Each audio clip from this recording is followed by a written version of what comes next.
अस्सलामुअलैकुम। आज का हमारा डिज़ाइन एनालिसिस ऑफ एल्गोरिथम का सब्जेक्ट है, उसका टॉपिक है Prim's algorithm. Prim's algorithm is used to find a minimum spanning tree of a connected, weighted, undirected graph. Prim's algorithm हमारे पास यूज़ होता है मिनिमम स्पैनिंग ट्री फाइंड करने के लिए ऑफ अ कनेक्टेड, वेटेड और अनवेटेड ग्राफ। अब minimum spanning tree होता कौन सा है? जिसमें कनेक्ट ऑल वर्टिसेस, उसके वर्टिसेस सारे कनेक्ट होने चाहिए। नो साइकिल्स, साइकिल कोई नहीं होना चाहिए। Has minimum total edge weight, और उसका मैं जो एज वेट है वो मिनिमम होना चाहिए। अब इसे हम फाइंड कैसे करते हैं? हम स्टार्ट फ्रॉम एनी वर्टिक्स, कोई किसी भी वर्टिक्स से हम स्टार्ट कर सकते हैं। At each step pick the minimum weight edge that connects. हम मिनिमम वेट उसको पिक करते हैं, ठीक है। अब visited node and unvisited node, visited node से हम अनविजिटेड नोड की तरफ जाते हैं, और ये ग्रीडी एल्गोरिथम है। अब हम इसके स्टेप्स देख लेते हैं कि हमारे पास इसके स्टेप्स कौन कौन से हैं।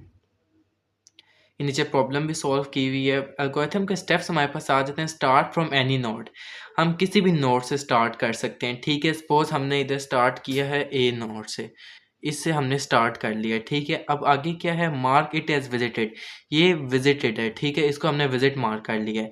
Select the smallest edge connecting visited unvisited, ठीक है। विजिटेड से हम अनविजिटेड में जाएंगे और स्मॉलेस्ट एज देखेंगे। अब देखें हमारे पास ए से हम किधर जा रहे हैं? बी की तरफ जा रहे हैं, सी की तरफ भी जा रहे हैं, ठीक है। लेकिन स्मॉलेस्ट कौन सा है? बी की तरफ जाना, वन वाला, ये हमारे पास स्मॉलेस्ट आ जाता है, तो हम इसकी तरफ जाएंगे, ठीक है। तो ये हमने इधर मार्क कर लिया, ए से बी वन तरफ चला गया, ठीक है। अब देखें फिर हमने बी से कौन सा जा रहे हैं? एक टू जा रहा है, एक फोर जा रहा है और एक थ्री जा रहा है, ठीक है। हमने मिनिमम की तरफ जाना है, तो बी से एफ जो है ये मिनिमम है, हमने ये ड्रॉ कर लिया, ठीक है। अब एफ से हमारे पास मिनिमम कौन सा है? डी वाला। एफ से कौन कौन से जा रहे हैं? एफ से हमारे पास एक एफ से ई की तरफ जा रहा है, एफ से डी की तरफ जा रहा है। एफ से डी की पाथ कॉस्ट वन है और एफ से ई की तरफ फाइव है, तो हम कौन सा चेक करेंगे? एफ से डी वाला। एफ से डी के बाद डी की पाथ कॉस्ट जो है वो एक जो है बी है, एक है सी है और एक है ई, तो हम डी से सी की तरफ जाएंगे क्योंकि इसकी सबसे मिनिमम है, ठीक है। उसके बाद सी का अगर हमने, अब देखें अगर हमने सी को किया, सी के आगे हमारे पास हम देखते हैं तो सी से आगे हमारे पास जा रहे हैं हम सिक्स ए की तरफ जा रहे हैं और सेवन की तरफ जा रहे हैं। अगर हमने सी को सिलेक्ट किया तो हमारे पास जो साइकिल बन जाएगा, ठीक है।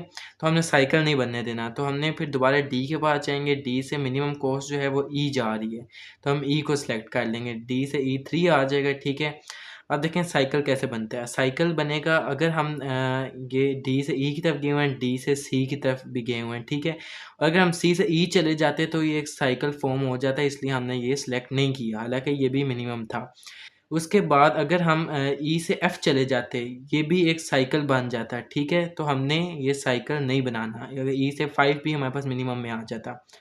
और फिर हम क्या कहते हैं कि हमने बी से डी वाला नहीं करने किया क्योंकि ये भी एक साइकिल बना रहा था, ठीक है। क्योंकि ये देखेंगे इधर से जब हम बी से एफ जाते हैं, एफ से दोबारा डी जाएंगे और डी से फिर बी जाएंगे, तो ये एक साइकिल बना रहा था, तो हमने साइकिल फॉर्म नहीं करना। फिर एंड पे हमारे पास इसके पाथ कॉस्ट क्या है? One plus two three, three plus two five, five plus one six, six plus three nine, ये हमारे पास इसकी पाथ कॉस्ट आ गई टोटल। कॉम्प्लेक्सिटी हम इसकी फाइंड कर लेते हैं। कॉम्प्लेक्सिटी कैसे फाइंड करेंगे? Using adjacency matrix find minimum age, ठीक है। हम मिनिमम एज जो है वो फाइंड कर लेंगे। मिनिमम एच फाइंड करने के बाद स्कैन ऑल वर्टिसेस, सबसे पहले हमारा स्टेप क्या होता है कि हम सारी वर्टिसेस को चेक करते हैं, तो इसके लिए बिग ऑफ वी यूज़ होती है।